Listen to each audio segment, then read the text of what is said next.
The Double R sa Radyo Bandido Aired every Saturday from 10 a.m. to 11 a.m. on Radyo Bandido TV, simulcast on DCRJ 8:10 a.m. You can also watch Sky Cable Channel 224. digital boxes and on free-to-air TV. You can watch also in social media site facebook.com DCRJ 8:10 a.m. And our official YouTube channel. So you can like Share and subscribe to our social media site. Dobles opinion at reaksyon. Dobles impormasyon at kaalaman. Titay dobleng tuwa at saya. Lina't makinig at manood sa tambalan nila Kuya Ruelso at Kuya Ricky Sung dito sa Double R sa Radyo Bandido. Ang programang ito ay tid sa inyo ng Sopitech Appliances, Quality Beyond Limitation. Tob, the overall vanity for colored hair. Photo Tires, to pursue tire excellence. At ng King's Herbal Supreme Capsule, ang hari ng herbal.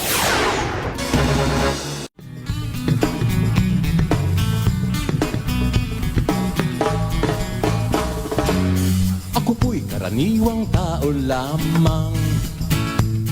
Magandang morning mga kababayan, Luzon, Visayas, Mindanao. Kami pa yung programang Double R sa Radyo Bandido. Magandang araw, September 16, 2023. Good morning, Kuya Ruel. Yes, good morning, Kuya Ricky. Ayan, sana 100 days to go before sakto ba? 100 days? 100 days. Bibilang na bago agad, mag-Christmas. Yeah. Meron ka bilis pang araw. 100 days para To ano? ibalot yung aking regalo. Ayun ba? Ang dami ba? Paano kung gulong ireregalo sa'yo? Nakabalay siya. Wala, tipid ka na doon. Pagugulungin mo na lang, mabuti sa akin. Sana ho, nasa mabuti kayong kalagayan yung araw na to, maliwalas ang panahon at sana nasa ligtas kayo. Ang sa aking anak, pagaling ka, si kay Ricabilis Jade, may trangkaso ngayong araw na to. Pagaling ka, Binis. Anyway, Kuya Ruel, at ang daming pag-uusapan tayo ngayon, lalo na maghintay-hintay na yung mga barangay chairman. Pag-uusapan natin, may nakausap na tayo taga-BIR about dun sa kailangan bang magbayad sila ng 500. Oh.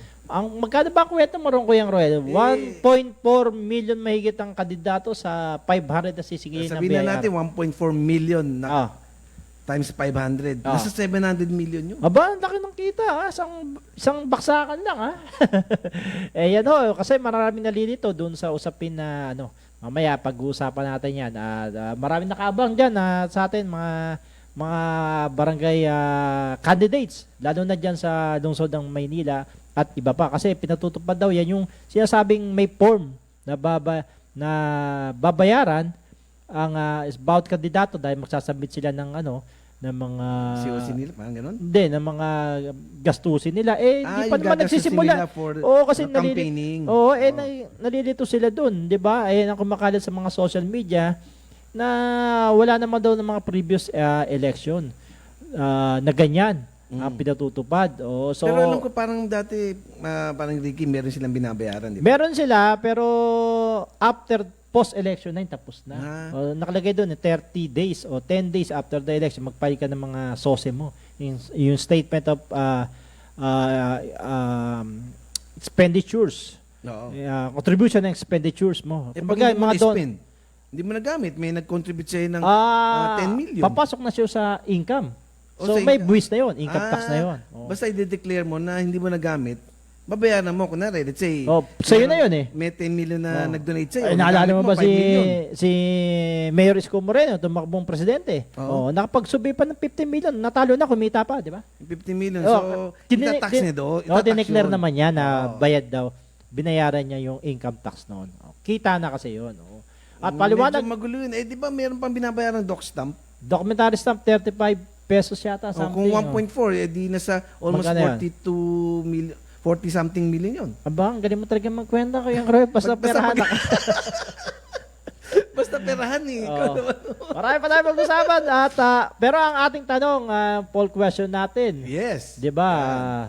Naniniwala ba kayong nasa maling direksyon ng tinatahak ng Pilipinas sa ilalim ng gobyernong Marcos base sa ulat ng Octa Research Survey? Yan, sa survey ng Octa Research yan. Mamaya, tatalakayin natin yan. Pero dahil 10:04 na, baka nilalamig kayo. Meron diyang magandang ointment ang Tiger Balm. Oo, tsaka hindi lang nilalamig. Ano? Baka nahihilo kayo dahil sa sobrang daming problema. Problema. Ayan, tama, oh. Kung Oh, masakit ang ulo nyo, ipahid nyo lang yan, Tiger Balm. At mabibili nyo yan sa Mercury Drug. Oh, Tama. and other leading drugstores. Leading drugstore. Nationwide. Yan, Yes. Yan ang mabisa para sa mga medyo nahihilo at masakit-sakit na katawan. May plaster sila dyan, di ba? Yan, Tiger Balm. Mabisa talaga yan. Century na yan, Kuyang Roel, di ba? Oo. Century na ba? Mga panahon pa ng More than 100 years na yung company na yan. Yung product na yan, di ba? Oo. Yun nga, hirap sa daming fake news, di ba?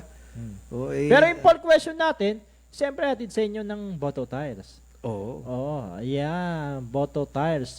At ang meron din pala silang pang-kotse, Kuyang Roel, yung sa Winda. Oh, Winda kasi ba yan Kita mo, tingnan mo na lang yung mga gulong. Ah. German technology. German technology yan? Oo. Aba, hindi ba kailangan German din yung sasakyan mo? Hindi naman. Hindi naman. Oo.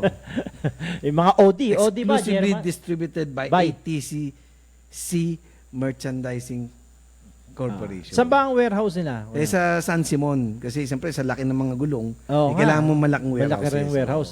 Baka pwede nilang ilipat din yan sa Kalumpit Bulacan. Marami yung warehouse dito. Hindi, tsaka Warehouse dito, di ba? open yan for distributorship. Yan. Talaga? Sa mga gustong mag-ahente, tama ba ako? Hindi, mag-distribute. Mag-distribute. Kunwari, taga Mindanao ka, gusto mo, ikaw ang hahawak, edi letter of intent na ikaw ang hahawak ng... Gusto mo doon sa area na yun, babaksakan ka ng gulong. Oo nga, so hindi lang pala pang truck sila, meron din silang pang kotse. Oy, kayo, ngayon, ano bang sa tingin nyo? Nasa maling landas na ba tayo? Ibigay nyo sa amin ang inyong komento at reaksyon. At siyempre, i-share nyo ang aming live episode ngayon. Nakashare na ba, Camille? Alam natin, nakashare ba sa aming page sa Double R sa Radyo Bandido ang live episode ngayong araw na to sa DCRJ page. Kami pa yung napapanood nyo rin sa Sky Cable Channel 224, sa GMA Afford the Box, sa lahat ng digital TV, free TV, at sa YouTube channel, di ba? At saka sa Facebook. Type nyo lang 810 AM. At sa aming, siyempre, sa aming Double R sa Radyo Bandido, meron na ba, Kuyang Roel? Hindi pa, wala pa. Hindi pa. na-share, I-share mo na nga. Wala pa, tutulog pa yata. Wala pang reply si Camille. Yan ho, ibigay nyo lang sa aming komento at reaction nyo, share nyo ang aming live episode at mananalo kayo sila ng GCash at load. Yan. Okay, Kuya Roy, basahin na natin mga paling balita nitong nagdarang linggo. Ito na nga ho, naku, Diyos mio, mga motorista, tataas na naman ang presyo ng gasolina sa susunod na linggo. Ayon yan sa Department of Energy. Piso hanggang piso 1.35 centavos ang itataas sa gasolina, habang 1.80 centavos hanggang 2 piso sa diesel at 1.70 hanggang 1.90 centavos sa kerosene. Ito na ang ikilabing isang taas presyo ng langis sa bansa. 11, sunod-sunod, pumapalo. Diyos ko, grabe. Samantalang kinupirma naman ng LTFRB Chairman Teofilo Guadis na makakatikim ng dagdag pamasahe ang mga pasahero bago matapos ang taong 2023. 5 pisong dagdag pamasahe nihiling ng mga transport groups na Pasang Mazda, Altodap at LTAP na ahensya. Isa sa ilalim pa rin ng pandinig ang provisional fare increase na hinihiling ng nasabing transport groups. 5 pesos, Kuyang Roel, 12 pamasahe, 17. 17. Parang probinsya na yun, Parang dati, may biyahe ka mula City hanggang Baclaran, 17 lang Ito, malit na ilang kilometro. 1 kilometro lang to. 17 na ang pamasahe. Medyo pahirap na pahirap. Kaugnay nito, umihirit rin ng taas presyo ang mga food manufacturers. Sanhi na rin ng sunod-sunod na oil price hike sa bansa. Apektado man ang mga food industry sa serye ng pagtaas presyo ng krudo. Samantalang nauna na nag-anunsyo ang Meralco na may dagdag singil sila sa kuryente ngayong buwan ng Setyembre, kaya magtipid-tipid kayo. Sa mga pamilihan, maapektuhan na rin sa taas presyo ang mga agri-products, gaya ng kamatis, sibuyas at iba pa. O nga, mahal ng kamatis, Kuyang Roel, napadaan tayo sa Divisoria, 100 something, ganun. Ang kamatis, no? dulot na rin daw ng bagyong nakaraan eh. Kaya Kaya medyo, ako, kumakanta na lang ako eh. nang anong kinakanta mo ngayon? Para pag kumanta ako, binabato ko ng kamatis, sibuyas, mas okay lang yun. Sinibak. Ito, sinibak. Sinibak. Sinibak ni MPD Director Police General Andre Dizon sa pwesto ang 14 na pulis kabilang ang commander ng Police Community Precinct dahil sa pagiging inutil. Sinipa bilang commander ng Simon Basilio Maceda si Police Major J. De La Torre kasama ang buong tauhan nito sa PCP. Ayon kay General Dizon, nagreklamo ang mga residente sa nasabing lugar dahil hindi nila maramdaman ang presence ng pulisya sa kanilang lugar o lack of police visibility. Isa sa ilalim rin sa refresher course sa ilalim ng Mobile Battalion Force ng MPD. Di rin makita. Baka naman naliligo lang, kumakain. Hindi nila makita. Baka naman di sila naka-uniforme, naghahanap, detective, diba? Kaya di kita. Si Major Jade De La Torre sa Sampaloc. Anyway, samantala, inapurbahan na ng NCRPO. Naalala nyo ba ang pagsipa sa serbisyo, pagtanggal ng 8 pulis na sangkot sa pagkamatay ng 17 anyos sa Navotas City? Sinabi ni NCRPO Chief General Melencio Nartates Jr. na pinirmahan na niya ang dismissal ng 8. Base na rin sa rekomendasyon ng PNP Internal Affairs Service o ng IAS. Napatunayang guilty sa administrative case ang 8 gaya ng grave irregularity in the performance of duty and conduct and becoming of a police officer. Administrative case lang po to Ang mga ito ay kinilala o baka kamag-anak nyo to. Sina Police Executive Master Sergeant Roberto Balais Jr., Police Staff Sergeant Jerry Maliban, Police Staff Sergeant Antonio Bugayong, Police Staff Sergeant Nico Esquilon, Police Corporal Edmart Jake Blanco, at saka si Patrolman Benedict Maganda. Samantalang yung dalawang team leaders nito sa operasyon na sina Police Captain Mark Joseph Carpio at Luisito de la Cruz ay napatunayang guilty sa grave neglect of duty. Matindi naman kasi yun, naka-full batteries na, parang SWAT no? Hinahabol isang tao lang, hindi naman terorista. Di ba? Makagulat, di ba? Tapos yun lang, wala namang armas, di ba? Overkill naman yun. Hindi baka tubig Akala nila nasa West Philippines. Ganun ba? Ito, tamang-tama, magdi-December. Good news! Aba, talaga? Mahigit 11 billion. Ang alin? 11 billion peso na performance bonus ng mga guro inilabas ng DBM. Inihayag ni DBM Secretary Amena Pangandaman na ibinigay na nila sa DepEd ang cash allocation ng 11.6 billion para sa 920,073 na guro sa buong bansa. Isa sa ilalim naman sa revalidation ang mga non-teaching personnel kung makakatanggap din sila ng bonuses. Aba, may matatanggap naman. Ate ko, balato naman dyan. Matatanggap mo pala ang performance bonus mo, Okay. Samantala, ito na nga base doon sa ating poll question, paunti ng paunti ang mga Pilipinong naniniwala na tinatahak tayo sa tamang landas ng Administrasyong Marcos Jr. Base sa Okta Research Survey, 7 na lamang sa bawat 10. Nabawasan Dati siyam sa bawat 10. Ang naniniwalang patungo sa right. Okay. 7 na lamang sa bawat 10 naniniwala na patungo sa right direction ng bansa. O pababa mula sa 85% ay naging 72% na lamang. Sa Visayas Region, ang may pinakamataas na bilang ng kawalang tiwala sa gobyernong Marcos Jr. habang sa NCR ay naniniwala pa rin nasa tamang direksyon ang bansa sa ilalim ng gobyernong Marcos. Ito sa balitang politika, dating Pangulong Rodrigo Duterte nanguna sa isang survey para sa senatorial candidate. Pumapangalawa dito si CIS Party List Erwin Tulfo at dating Senate President Tito Soto. Karamihan na napasok ang mga datihan o re-electionist na mga senador. Pasok din sa listahan si dating Vice President Leni Robredo. Okay, thank you kami. Na-share na pala. Ngayon pa lang, na-delay tayo. Oh, number 1 ba si dating Pangulong Duterte, ah? At mga pangalawa pa si Partis Erwin Tulfo. Iba talaga nagagawa ng ng media, ah. Ito, sabi ng mga negosyante, solve corruption first. Ito ang hiling ng isang grupo ng mga negosyante sa gobyerno para umasenso ang bansa. Ayon sa Management Association of the Philippines o MAP, tumaas ang korupsyon sa gobyerno ngayon. Base na rin sa isang survey sa 97% sa 157 na CEO, kabilang ka rito, Kuya Chris, CEO ka, di ba? Sa buong bansa. CEO, CEO eh. CEO. Sa buong bansa, ang nagsasabing hindi maayos ang kampanya ng gobyerno laban sa korupsyon kumpara noong nakarang taon na may 67% lamang.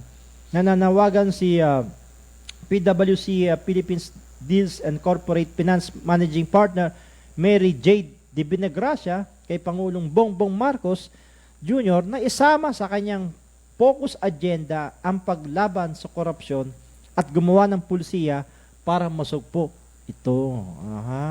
Ayun pala, hiling nila.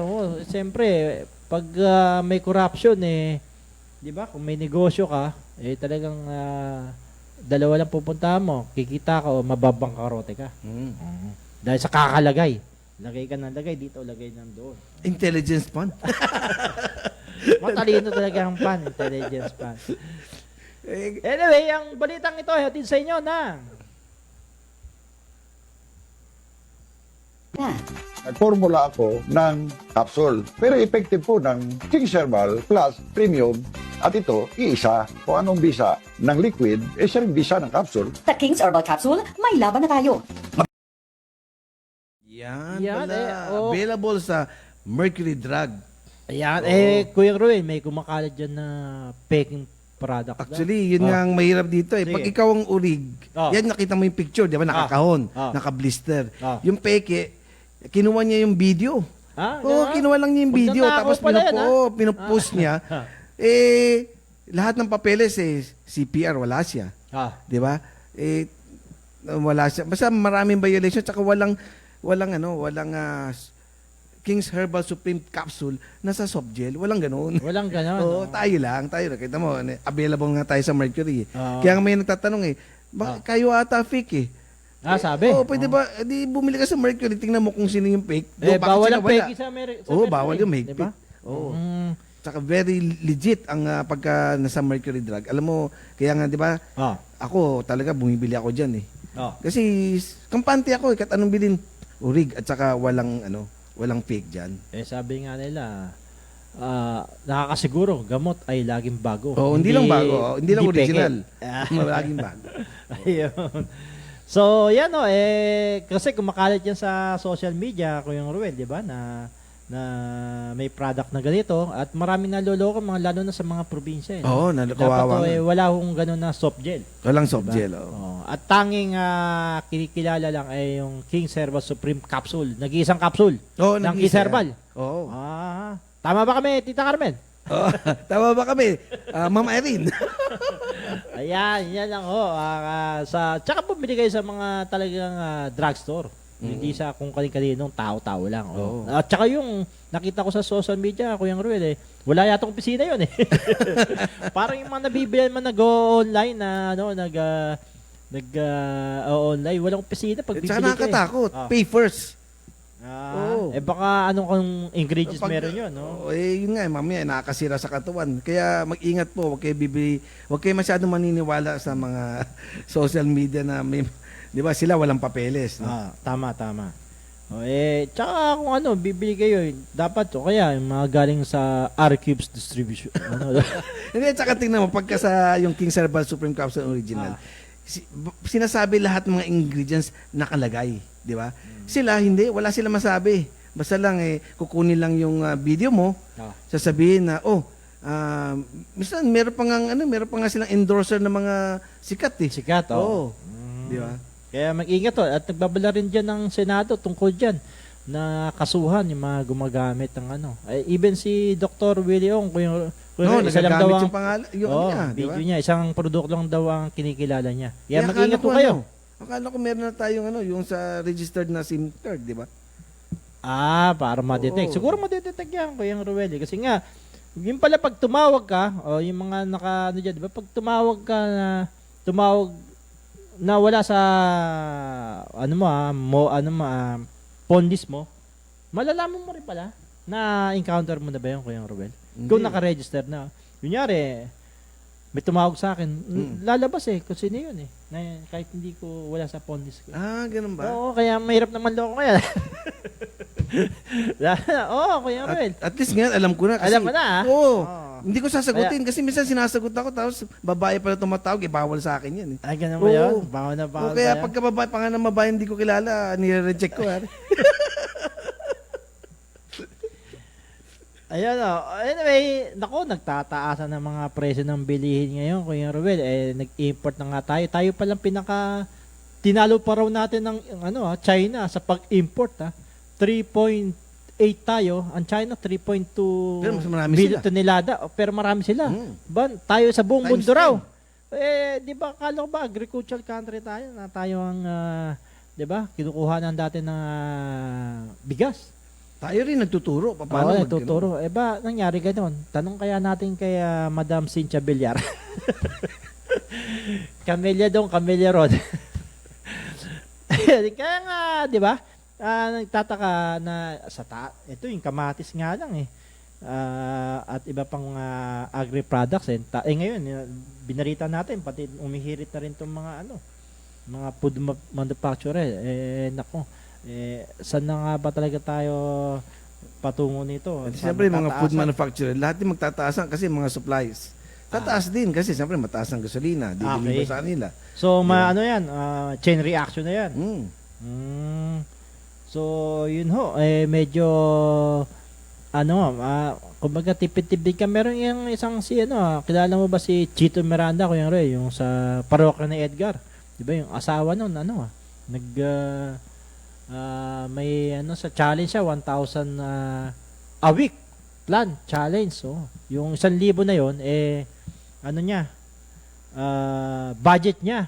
Napagkasya niya 1,000 kaso siya ron sa ng mga netizen. Imposible raw yun, yung 1,000 na para sa dalawa o apat na kataong pamilya, kasya yung 1,000 sa loob ng 1 linggo. Ganun ba? Kasya ba yun? Kasi may si Chito Miranda, yung asawa niya si Nery Miranda, na ganun na challenge, kaso nabatikos. In a way naman siguro sinasabi niya, gusto niyang, sa tingin niya, na ito dapat kaya nating mabudget. Na-budget niya yung 1,000 niya sa loob ng 1 linggo. Hindi kaya yun kasi pagkain lang pala yun. Hindi kasama kuryente dyan, hindi kasama upa. Siguro ganun. Ganun ba? Oo, so bibili ka kasi pwede mo naman talagang i-divide, tipirin Kasi may mag-sale. Ako, pagka bibili ako ng gamit, hinihintay ko kung saan yung sale doon ko nagsisale. Baka matiyempo may expired. Yung mga binibenta sa mga malalaki mo, malapit na mag-expire. Tsaka yun na sinisale. Kabit pa nga, double pa nga. Buy one, take one. Pala makita mo, mga isang buwan na lang expired na. Pero pwede pa naman ba makakainin yung mga kasi ganun? minsan may mga ugali tayo, pag kumain tayo, may tira di ba? Okay. Huwag ka magtira. Kaya ngayon Kunin mo lang kung ano yung kaya mo. Di ba? Okay. Kasi sa totoo lang, ang pagkain, hindi naman para mabusog ka sobra Mhm. Para hindi ka lang magutom. Di ba? Pagka busog ka na, hindi ka nagutom, dapat continue ka pa rin kumakain. Yan tawag niyang gluttony na. Ganun ba yun? Oo. Ako, pag nililibre mo ko sa sa eat all you can, all you can eat. Hindi ako pumapayag Bakit? kasi luging-lugi Sino ba ang lugi ron? Ikaw, lilibre mo ko Ah. Yung kinain ko, wala pang 100 kasi konti lang ako Konti ka lang kumain. Kaya dapat magyaya kayo talagang malakas kumain. Gagaya ni Ariel, sama mo yan. Problema niyan, pag malakas ka kumain sobra-sobra, lagi ka na sa all you can eat, yung problema baka ma-hospital ka niyan, tumaas lahat. Di ba? Kaya nga bawal lang sobra, gluttony. Glutanin. So oo nga, pwedeng tumaas ang sugar mo, 'di ba? Kawing-kawing na 'yan 'di ba? Pwede kang blood pressure mo tumaas, adba pa, 'di ba? So sabi nga Kuya Rued sa kinakain mo rin, no? So, dapat ingat ka. Ingat ka rin Oo. sa kinakain. Kaya nga sabi nila yung pagkain natin dapat nasa moderate lang. Sabi nga, make your food. At saka dapat mga nasa pyramid yun, di ba? Ah. Food pyramid. Dapat mga masustansya. At saka hindi yung mga junk food. Tama. Tama naman. Kasi alam mo naman yung junk food, wala ibang Oo, pupuntahan. diba? Sabi nga nila, make your food as your medicine. Or else your medicine will be your food. Pag di ka nag-ingat. Okay, medyo mahina lang ang internet natin. Kuya Ruel, may dinaluhan kang covenant, peace covenant ba to? Diyan sa may Binondo. Ano ba yun? Paliwanag mo naman sa amin yan Nag-cover ka pala dyan sa Binondo. At ang nanguna dyan si Colonel Rexon G. Layog. Layog, ng hepe ng Station 11 ng Manila Police District. Siyempre, meron tayo. Ano ba meron? Ba't may peace covenant, Kuya? Hindi, para maging peaceful daw yung barangay and SK election. So may mga nagpirmahan mga kandidato ron. Oo, at saka between sa mga dumalo is ating mga kapatid nating Muslim at yung sa hanay ng mga pulisya. Meron ba tayong picture no? Meron ba? Meron tayong picture nung mga Pakita natin. nag-covenant, nag-peace covenant, yan. Dialogue and signing of peace covenant with okay. So, ayun. So, sabihin, covenant, kasunduan yan, no? Tuparin mo dapat. Kasi yan, parang palabra de honor mo na yan At may pirmahan pa, may pirmahan pa, di ba? So, sabihin, tutuparin mo yan. At sa tingin ko naman, tutuparin naman yan na maging maayos. So, parang ano yan, Kuya Roy, bawat stasyon yata, magkakaroon sila ng ng peace covenant sa mga barangay official o sa mga candidates, no? Maganda po yan para hindi, alam mo, di ba, yung sa probinsya, may napatay na kakapay pa lang ng certificate of candidacy niya. Binaril. Na tumatakbong barangay chairman sa isang probinsya ron. Nakakalungkot po yung mga ganon. Sana, ano lang to, sports lang, di ba? Pero ang nakakalito pa rin, Kuya Roel. yung sa BIR, Chairman Ben Calalo, Chairman Robert Bunda, Chairman Nelson T. Nakausap natin mamaya i-continues natin. Nakausap natin yung legal division ng BIR dyan sa Intramuros, no? Hindi rin naman niya masagot, hindi niya rin alam. Kung ano ba yun? May bago kasing issue rin pero patungkol sa national and local election. Tama rin siya sabi ni Chairman Nelson T. ng Binondo dyan sa Ongpin na iba naman to. Barangay election to Ang binamagit doon sa memorandum national and local election. Okay. Di ba? Parang something, di ba? Parang, pero ang barangay, local din naman yan. Pero, sakop ba talaga siya? Pero BSKE, parang may classification na pang barangay lang. Kailangan ba nila magbayad sa BIR ng 500 pesos? Form. Kasi medyo magulo di ba? Mali mo na. Yung pala, Ano purpose ng 500, di ba? lumalabas nga doon na no need. Pero may explanation ng isa doon, yung public assistant na empleyado na para lang daw hindi mag-jump pack ang mga, kasi usually yung SOSE nga, yung statement of contribution and expenditure, mga ginastos mo, Kuya Ruel, isasubmit mo yon actually sa Comelec mo sasubmit din pero kuha ka ng form dun sa BIR. So, yung mga ginastos mo lang, after na post-election, hindi itong, pero sinabi na para raw hindi magka-jump pack after 10 days o 30 days na ng election, Kasi, maaga pa lang. para hindi maging crowded yung crowded yung area. Tama ba yun? Continuation natin mamaya. Abangan nyo ulit. Sinabi yung chief legal ng division ng BIR dyan sa Intramuros na si Attorney Lorenzo. Ramon Lorenzo. Na paliwanag niya, ayaw niya magpa-video, ayaw niya Kuyang Ruel. Iniyaya nga rin interview, ayaw rin niya. Yan. Okay, 10:29 ng umaga, ang oras at... bago mag-init-init, Ano, Kuya Ruel? ang ating usapin tungkol dyan, mag-sopetek muna sila. Kaya nga, oras na hetis sa'yo ng Sopetek nga, Kuya Ruel. Yeah, quality beyond limitation. Hinara mo naman bibigla to nila. Ano yun eh. Sopetek, yun ang atitirahin ko. Ayan, lahat, kumpleto na sila, maliban sa ginagawa pa lang. Oo. Yung aircon. Lahat pala Washing kumpleto machine. na. Oo. Lahat na. Sabi ko nga meron silang yung cloth dryer. Dapat meron silang washing machine, di ba? Dapat. Para Wala pa pagkatapos ng washing machine, diretso. Wala pa. Wala pa eh. Okay. Oo. Bago kayo alis pag-usapan ulit natin yung issue ng barangay sa BIR. Yan, okay.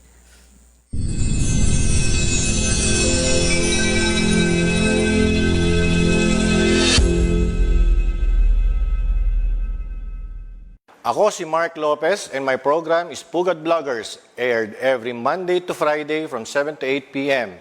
Sa Radyo Bandido, TV simulcast on DZRJ 8:10 a.m. Sa Sky Cable, Channel 224, TV Plus boxes, and on free-to-air TV. Also, sa facebook.com, DZRJ 8:10 a.m. and our official YouTube channel. May problema ka ba sa asawa? Sa kaibigan, Sa katrabaho? o sa boss mo. Tanong mo, sagot ko. Tuwing Martes, alas 12 na tanghali hanggang 1:00 ng hapon. Maaring mapanood sa Radyo Bandido TV, Channel 224 Sky Cable at lahat ng digital boxes at free-to-air TV. Pwede ring mapakinggan sa DZRJ 8:10 a.m. radio Live streaming sa facebook.com/DZRJ 8:10 a.m. at sa aming official YouTube channel. Tandaan, ang buhay ay parang batas. paminsan magulo, pero may abogadong tutulong sa'yo. Ako po si Attorney Nikki De Vega. At ako naman po si Attorney Carlo Nicolas para sa Ang Buhay at Batas. Double R is now at Radio Bandido, an informative program that tackles all issues concerning all walks of life, delivering hottest issues and events, with health consultations on air and a lot more, with your host veteran newsman, Ricky Sunga, and master entrepreneur, Ruel So. Double R sa Radio Bandido, every Saturday from 10 to 11 a.m. You can catch Double R on DZRJ 8:10 a.m., Radio Bandido TV Channel 224, TV Plus boxes, and streaming live on Facebook/DZRJ 8:10 a.m. and YouTube channel DZRJ 8:10 a.m. Radio Bandido. Nagbabalik ang Double R sa Radyo Bandido. Ang programang ito ay hatid sa inyo ng Sopetek Appliances, Boto Tires, Tob Colored Hair at ng King's Herbal Supreme Capsule.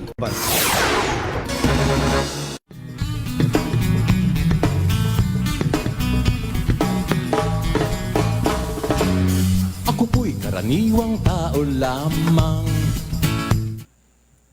Oy, 10:32 na. Gising-gising. Ang oras natin sa inyo ng BTS. Aha. Ito ko ang dala uli namin ng BTS. 100% cotton yan, ha? At hindi yan 99%, kundi 100%. BTS, pag nagsuot ka yata rito, parang member ka rin ng BTS na yung Yan popular naman. na K-pop group, Kuyang Ruel. Bakit ako nakasuot na? Itong undershirt ko. Yung BTS BTS yan. yan. Kaya kung ano, magtatanong na kasi mga tindahan dyan, sa Baklaran, sa Divisoria, Divisoria, sabihin nyo lang, may BTS ba kayo? Yan, At saka hanapin sa nyo lang. ibang department store. At mura lang ho naman Sa ho mga yan. probinsya. Murang-mura lang yan. Di ba? Tama ba ako, Kuya Eggy Ben? Yan. BTS t-shirt. Okay, Kuya Ren, ako, baka magtampo na itong mga listeners natin na nagkomento tungkol sa naniniwala ba kayong nasa maling direksyon na ang tiyatahak ng Pilipinas sa ilalim ng gobyernong Marcos? Base yan sa ulat ng Octa Research Survey.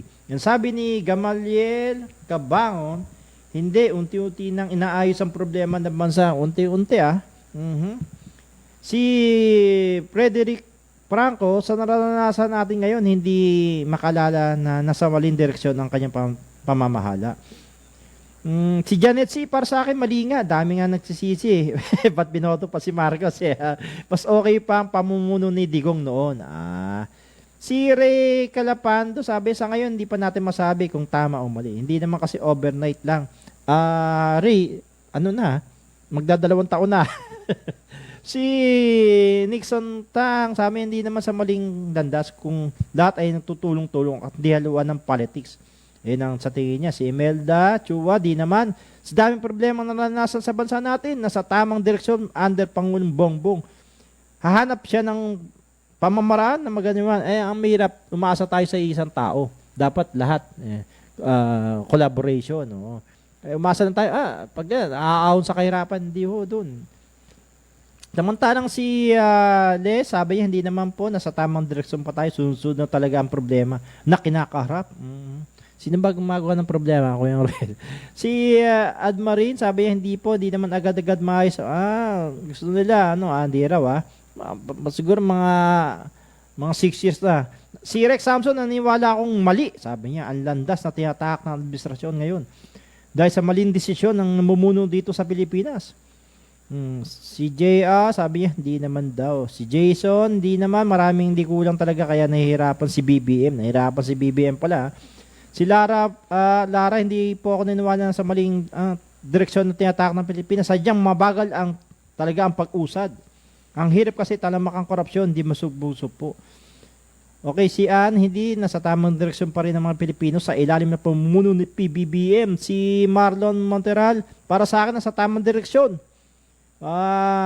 Administrasyon, acknowledge naman natin ang binibigay niyang effort para maibigay na yung pangako niyang sadyang komplikado. Wala namang pinangako Meron ba? Hindi alam ni PBM ang kanyang ginagawa. Ayaw niya kay Celestine Si Romel Cayabyab, hindi ko nababasang narinig yung ulat ng Octa Research. Pero sa akin ay hindi na sadyang malala ang problema na kinakarap ng Administrasyong Marco. Si Racy, simula pa lang naman daw, mali na talaga, sa halip na bumaba ang presyo ng bigas, lalo pang tumaas. Si PR Kisha, yes, we are in the wrong direction, pero hindi ibig sabihin noon, si PBM ang may kasalanan. So okay, mamaya, natin pag-usapan pa, basahin niyo ba pang mga, Kuya Ruel, siyempre, maraming nag-aabang na may birthday daw. Kailangan ikaw lang daw babati, hindi pwedeng ako bumati. Mga special na tao yan. Ganun ba? Kailangan may handa si Ariel na pang birthday song. Tsaka dami talaga nagbe-birthday ng September. Marami ba? Kasama ka na ron, siyempre. Hindi, kasi bakit? Maganda si Ariel na birthday song. Hindi, kasi usually, siyempre, pag January, taglamig siyempre, pag tingnan 9 months, buo. Okay, sino ba yan? Siyempre, batiin natin ng happy birthday si Jeffrey Herrera today. At saka, siyempre, kumpare kong si prosecutor, Fiscal Joselito Joey Obejas. Happy birthday, sir. Fiscal Obejas, Siyempre, at saka mga belated happy birthday sa mga aking kuya, Mark Joe Dolatre Malikden at Kuya Edwin Govinda Radha. Siyempre, belated happy birthday to my kumare, Madam Marisi Gail Co. At belated happy birthday kay Herbert Cuenca. Belated happy birthday din kay Cyrus Vince Benablo. At belated happy birthday sa magandang staff ng East West Bank, si Melody Navalta. Maganda ba yan? Hi, Melody. Ano ba? Sino pa yan? At siyempre, advance happy birthday kay Carol C. Advance happy birthday kay Kevin T, mga classmate ko. Kay James Kevin T at kay Dana Sibug. At siyempre, sa staff ng Chinese General Hospital na si Ma'am Jelly Mercado. Advance happy birthday. At saka siyempre, merong nagpapabati. Happy Silver Anniversary 25th, no? Sa PNP SAF 98 Kapatiran, Hernel Colyamco. Yan. Okay, siyempre, pag may birthday, patugtugin natin ng masayang birthday. Ang walang kamatayang happy birthday song ni Ariel. Ayan. Happy birthday po! Yung araw na to sa mga lahat na nagbe-birthday, siyempre, advance happy birthday Kuya Ruel at kay Ate Rosana. Happy birthday, advance happy birthday Rosana. So, nagtatanong, hindi raw niya nakita itong survey. Ito latest survey ng Octa Research. So, tugon ng masa national survey ito na sinigawa ito lamang July 22 to 26, no? At sinasabing 7 out of 10 na adult Filipinos ang hindi naniniwalang nasa tamang direksyon ang bansa sa ilalim ng Administrasyong Marcos bumaba siya ng 13% 13.13. Oh. From 85% noon, bumaba nga ho. Tapos naging 72. So, kumpara nung nakaraang taon. Ayan. At ang respondent 1,200. Ayan. Ano yan? Buong Pilipinas ho yan. At mataas naman ang kumpiyansa dito sa NCR base doon sa survey. Pero doon sa Visayas ang medyo pinakamataas na nagsabing hindi na sila naniniwala na nasa tamang direksyon. Mga Bisaya, mga kapatid natin sa Bisaya. Oo. Ayun. Pero sa area ng NCR at Mindanao naniniwala pa rin. So doon sa Bisaya malaking epekto siguro sa kahirapan na rin doon at laging tiyatamaan ng bagyo. Diba? Hindi nakakarating mga ayuda ng gobyerno. Okay, pag-usapan uli natin ko yung Ruin doon sa BIR na tayo lang yata mapag-usapan doon sa kabila ng mga euphoria na punta doon sa Intramuros sa BIR. No? So lumalabas na yung pinakita nating parang memo ba yun or yung sa social media nga lang daw yun. Kaya nga nung pinaalam natin to sa sa BIR diyan sa Intramuros. Ano ba yung RDO 30 ba yan? Hindi. O depende, no? Depende kung saan kang area, no? Basta ito BIR Intramuros, no? Kasi parang yan yung main pagdating sa NCR. Tama ba? Hindi, Kuya Ruel, kasi meron din lang doon sa Nicolas Intramuros. O parang gano'n. Kaya-kaya, di ba? May RDO 29 din. Pero parang satellite offices lang yun. Pero pagdating sa Intramuros, yan yung main sa NCR. Hindi, andun nga rin mga opisina kung taga Ermita ka, merong isang opisina rin din doon. Anyway, nakusap nga natin si Chief Legal Attorney Ramon Lorenzo tungkol dyan. Sinasabi naman niya na kailangan daw. Ang tinatanong ko sa kanya, may deadline ba na October 2? Medyo komplikado kung yung explanation niya Kasi base dun sa pinakita, hindi natin masyado naiwan natin yung ibang dokumento. Pero kung tutukuyin natin yung sinasabing ng pinakita nating images, yung BIR RR 7-2011 amended to mula sa RR 8209. So ito 2011 pa pala na memorandum lumalabas na doon nga tumutukoy yun sa SOSE. Pero meron nilabas sila ngayon na 2022 last year lang na lahat ng i-accomplish ng mga kandidato. Yun nga kung post-election period na. Pero sinasabi ni Atty. Ramon Lorenzo ng Chief Legal Division ng BIR dyan sa Intramuros, mga taga Manila, kailangan daw mag-accomplish na yung mga hindi pa wala pang form. Dapat mag-accomplish na raw ng BIR form. Lalo na kung tatakbo. Kasi ang mga politiko raw ngayon, kinukonsider na professional. Professional pala sila. Professional siya. Para mga professional. Professional magdadako. Joke na ako. Professional ni-level up mo yun into professionalism. Ganun ba? Pero naging professional ng mga politiko professional na corruptor Ginahati na sila kayo, Kuya Roy, sa mga doktor, abogado. Ang mga politician, ayaw niya kay Chief Legal Division Chief Attorney Ramon Lorenzo na hinahanay na mga politiko sa mga professional. Medyo natawang nga tayo kasi professional at sabi naman niya, one time lang naman na babayad ng mga tsaka minsan lang naman daw ang eleksyon. Pero hindi naman yun ang topic topic natin Meron bang ganung ruling? Meron bang ganung di ba? Merong ganon pero hindi yung post-election. Hindi yung pre-election. Yung simula.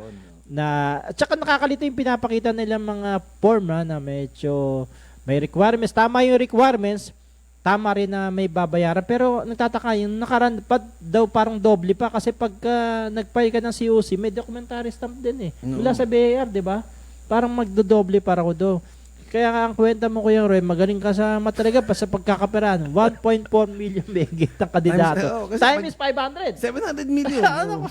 Kasi One time lang yun, ha? 1.4 times 5. O di 7, di ba? 7 million. O lagyan mo isang zero, 70. Lagyan mo pa isang zero, di 700 ko. Million, ang bigat, no?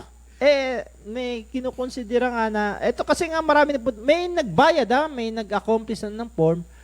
Sabi naman, tinanong ko rin kung baga, siguro dahil nga may penalty pag hindi ka nag-submit, Kuya Ruel. Pero sinasabi na attorney, hindi yung tax daw yan, kundi yung binayaran mo yung form. Form pa lang, 500 Papel lang. Hindi, labas ka na ng pasero. Ayan, magandang idea sinabi ni di ba, 5 piso worst, 5 piso yun, di ba? 2 pesos nga lang, di ba? Hindi, kaya send mo na lang 5 piso. Kasi sasabihin niya, 3 copies yung Kuya Ruel ginamit nyo A4. Mas mahal ba yun? Mas mahal ba yun, ha? Ano yan, 70 GSM? Zeros yun na lang daw. Pero kaso, Kuya Ray, isasabit mo rin sa BIA, magbabayad ka rin ng 500. Di ba? So, may nagbayad na rin daw. Pero may iba pang na matalino at marunong, hindi nagbayad, Kuya Ruel. Hindi nila inakop. Kasi yung mga previous election, wala naman, ba't ka maggaganyan?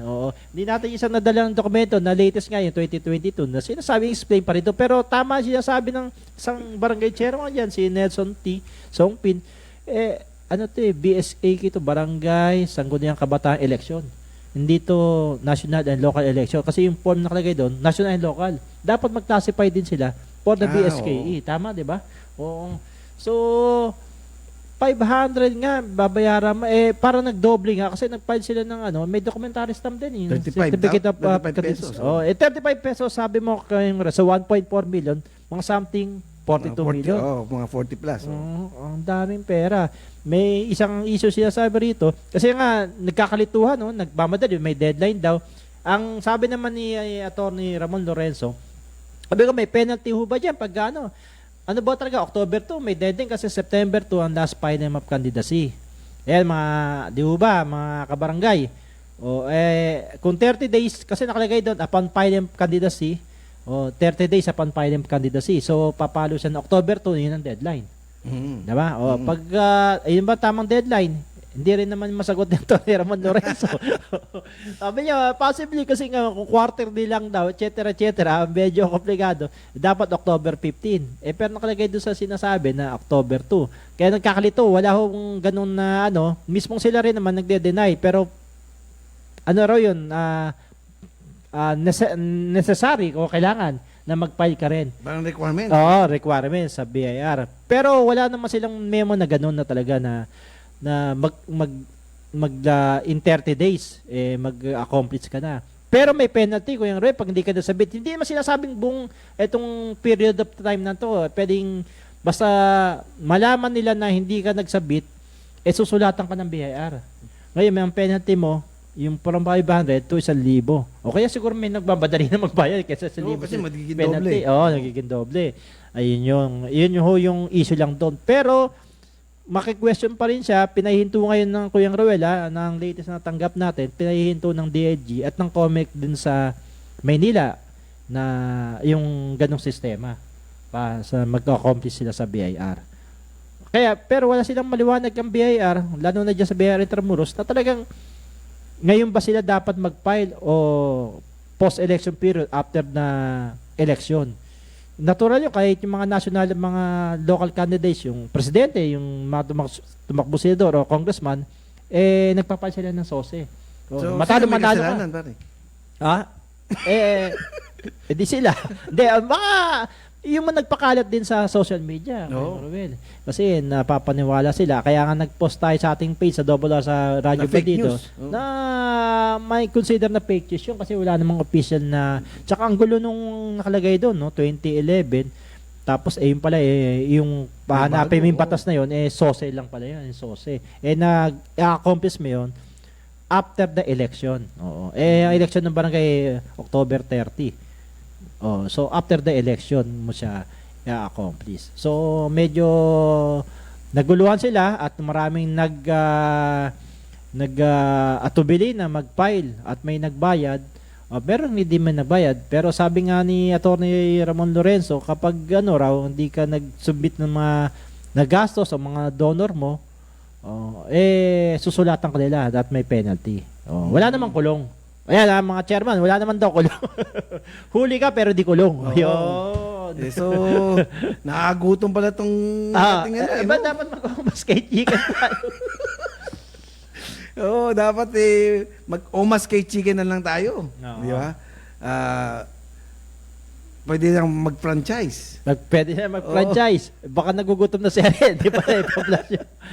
Yan. Ang omas kay chicken. Pwede ho din kayo mag-franchise. Sabi nga nila, let us help. Find Let us success. help you find success in the food business. Yan. Yeah. Yan. Omas kay chicken. Pwede kayo mag-franchise at pwede kayong umorder din. Hot Pero chicken. hindi ko na matandaan yung lasa. Wala pang padala. Para tayo. Omas kay chicken. Ayan, Kuya Ruel.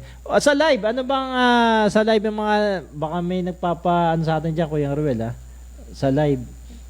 Sabi Okay. nga ni, ni Sheila Concisa Belairo. Magandang umaga po, Sir. Jason Abalancia, professional mangurakot. Kay San Gabriel, good morning po sa inyong dalawa, parang Ruel at kasamang Ricky. Thank you pala kay Ma'am Irene Taiwan. He's watching. At saka siyempre kay Marlene Craig. Yan. Okay. Oy, good morning, Ma'am Marlene Craig. Kuya Ruel, medyo may mga snatching doon sa umpin. Hindi natin malang na-download yung picture na pinadala sa atin na umiikot na riding tandem, no? May tatlo ng nabiktima ron. At malapit ng sigurong natukoy na at mahuhuli na yung dalawang ungas na yon. Na hindi lang natin ma-download yung pinadala sa atin na kasi makikita may pangalan yung damit baka may makatukoy doon. Hindi lang natin pinadala sa ating impormasyon. Kaya pero tinutugis na yan ng Manila Police District, di ba? Yan. Okay, Kuya Roy, nagkaroon din ng dialogue si mga taga Bloomington vendors diyan. Good morning, Aling Becca. With Vice Mayor Yul Serbo, Kuya Roy. Gusto nila na pakita nga natin yung picture. Gusto nilang maibalik sa dati kasi nawala yung Antipolo Market, Kuya Ruel, na natakpan tayo ng Skyway Project ng national government. Ngayon, gawa na, pwede namang malinis na, baka pwede na raw okupahan ng mga vendors dun sa ilalim ng tulay. Ayan. At hinihiling nila yan kay Vice Mayor Yul Serbo. At ang ako naman si Vice Mayor Yul Serbo, si Kuya Yul, Kuya Ruel. Kuya Yul. Na gagawa siya ng paraan dun sa na mapakusapan ang national government kasi parang sinasabing national government daw may-ari na nun. Pag tinayuan mo ng pundasyon na makapagtinda mga tindera ron. Dahil naalis yung palengke ron magandang lugar na yon.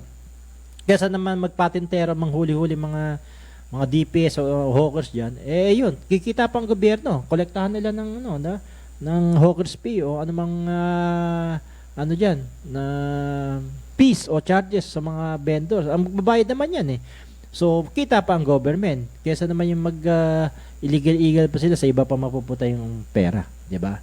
So, yan, sana looking forward sa negosasyon, sa dialogue ng mga taga Bloomington kay Vice Mayor Yul Serbo na mapagbigyan sila makapagtinda dyan sa Antipolo. Stress ng Antipolo Street yan, Kuya Roy, sa ilalim ng Skyway Project ng national government. Yan. Okay, Kuya Roel, ikaw ba, sa tingin mo ba, teka muna, meron pa palang isa pala tayong hindi na pag-usapan. Ano mo ba yung Carriedo? Papalitan ng Henry C. Senior Street. Kasi dyan ang kauna-una ang SM ata, di ba? Ay, hindi. Diyan ba? Tama ba ako? Dyan, sa Carriedo. Yan ang sumikat. Pero ang una dyan, parang doon sa may Divisoria Ah, ganun ba? Sa Divisoria? So, mali pala. Bakit mali impormasyon ang nagsusulong yan? Si Philip Sipsip Lacuna. Si Consejal Philip Lacuna. Kung pagbabasayan mo yun, paano pa ng Spanish yan yung palang, di ba, may Carrera de Fountain, Kuya Ruel. Ano pala ni ano yan? Pinangalan kay Don Francisco Carriedo. Kamag-anak mo to di ba? Ganun ba? Yun doon, siguro. Benefactor ng Manila Pipes Water System yan, kaya doon sa kaya pinangalanan. So, na ngayon andyan yung Plaza Santa Cruz. Gusto niya palitan yung stress ng Carriedo. Siguro wala na silang pero madibati sa sa Joseo. Pagpapalitan lang ng pangalan gusto. Pero tama ka, yung sa Divisoria, 'di ba? Sa tingin ko, hindi rin sa Carriedo no? 'Di ba? Tama ba ako? Siguro mas matanda ka sa akin. Hindi kasi may pilihan talaga doon, 'di ba? Hindi. Ano yan Shoemart at saka Shoelane, 'di ba? Di ba? Hindi, doon ako bibili ng word balance kasi doon ako bumibili. Ang sapatos ko, 30 plus pesos. Maganda na yun. So, hindi dapat doon. No? Doon nila ilagay sa Ilaya. Sabi Ilaya Recto? Ilaya Recto, di ba? Mali yata impormasyon mo. Pero parang doon lang tinayo yung building ni Shoemart. O Shoelane, di ba? Shoelane ba? Shoemart. Magkalaman sila parang Shoemart at Shoelane. Pero sumikat yung Shoemart. Na bola tayo. Na pinatay lahat ng negosyo ng mga sinihan. Doon nila pinasok sa isang parang one-stop system na lang no? Meron naman dating gumagawa niyan no? Na mga mall nung araw Anong unang mall, Kuya Ruel? Ali Mall yata ang pinakaunang mall Good Earth. Good Earth ba? Yung may sa taas may ngayon Paradise na. Sa taas may mga palaruan. Di ba? Yung alam ko, Good Earth. Yung unang-una. Hindi naman yata yun. Parang Hindi, Alimol. talaga. Alam ko, di ba? Hindi, Harrison Plaza, hindi rin. Hindi rin. Ngayon bago bumunod na rin tayo. Okay, ito yung mga nag-share at nag-comment sa aming live episode ngayong araw na to. Si Rudolph Villaseñor. Direct message mo kami, Rudolph. Si Gamaliel. Si Ako Ikaw, pang-apat, si JM Lamban. At ang pang-lima, si Imelda Chua. Direct message po kami sa aming fanpage sa sa Radyo Bandido para mabigyan kayo ng tamang prices. Yes. Kuya Ruel, tingnan mo na. Sa akin, di ba? Sa tingin ko, actually, hindi naman nalilihis Tama naman. Ang problema tayong mga tao, ang bilis natin mag-condemn and mag-criticize kaysa mag-acknowledge ng magandang ginagawa. Ngayon siguro, nagsilabasan yung mga problema, kaya biniblame nyo sa tao, hindi yung mga previous. Kasi, sa totoo lang, namana ng isang presidente yung more than 30 years, almost 40 years ng problema. Kaya, habang tumatagal, dumadami problema, yan yung parang nagiging minana natin. Habang hindi tayo nagkakaroon ng unification. Kasi ngayon, wala naman silang pakialam sa constituency. Ang pakialam nila is more on sarili nila. So habang gano'n ang attitude ng ating mga politiko, basta ako makaupo, ito yung para sa akin, wala mangyayari. Kasi once na naging public servant ka, you have to serve the public, not to serve yourself. Okay, sa atin naman, babangon muli. Ayun lang ang tanging pangako. Mukhang di tayo bumangon na lugmok tayo. So, siguro nga, kawing-kawing na rin. International problem naman yung pagtaas ng presyo na lang sa world market. Saka Ukraine. Tayo. So, pero wag tayong umasa sa isang politiko lang. Na sabi, babangon muli, hindi, nabudulo tayo. Gaya ng 20 pesos yung isang kilong bigas. Hindi pala. Makakabili rin, pero kalahati. Okay, yan po. Sana, Kuya Ruel, paalam ka na. Yes, sa lahat ng mga nakikinig sa amin, huwag kayong magsasawa every Saturday, 10 to 11 a.m. Okay, marami pong salamat. Samahan niyo ulit kami sa susunod na Sabado, Bye-bye. Hi, Binis, pagaling ka. Good morning. Happy weekend. Ang programang ito ay hinitid ng Sopitech Appliances, quality beyond limitation. Tobe, the overall vanity for colored hair. Auto Tires, to pursue tire excellence. At ng King's Herbal Supreme Capsule, ang hari ng herbal.